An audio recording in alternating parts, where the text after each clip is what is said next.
Chloe here, CEO Aero Coaching LLC. As I've been putting out all week, it's Mental Health Awareness Month. Yesterday was, I believe, Mental Health Action Day. Uh, Hope I didn't get that wrong. And I'm looking to do two things this month in support. One is talk a little bit about myself and fighting stigma by comporting myself with dignity. So I am on the bipolar spectrum. Uh, I was also a special agent. I've also got advanced training from Harvard, senior advisor in the government. And one of my last gigs was senior advisor for human capital development to teach a lot of this stuff that I learned through my journey of rebuilding to 2,000 special agents. And I call it the Jedi mind skills. And yesterday's post, I talk about, I believe it was yesterday, day before, coping skills actually being self-mastery skills.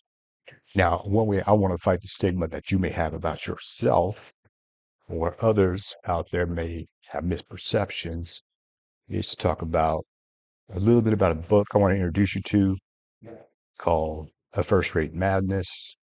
It's the link between mental health and crisis leadership. It gets into all these leaders who stood up during critical times, who are on various spectrums. And it's by Nasser Gaimi. There'll be a link to it in the captions below to Amazon to pick it up. But the other book I want to talk about is a book that helps you become a crisis leader.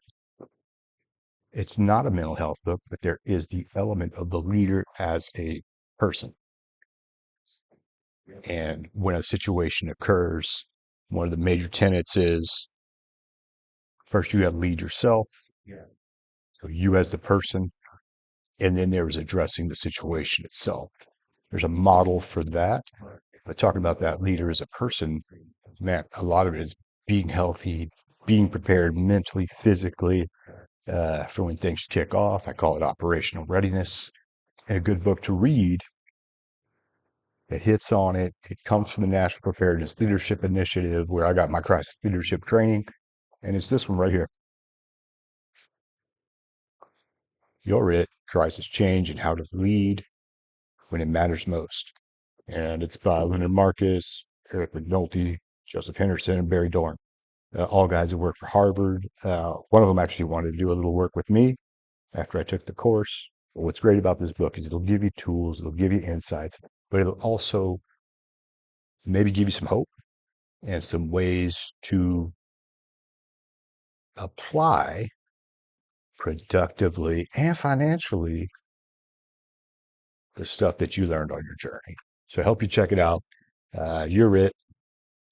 Crisis change and how to lead when it matters most. And remember, you got beautiful minds out there. Keep feed them the right stuff, and always prepare to prevail.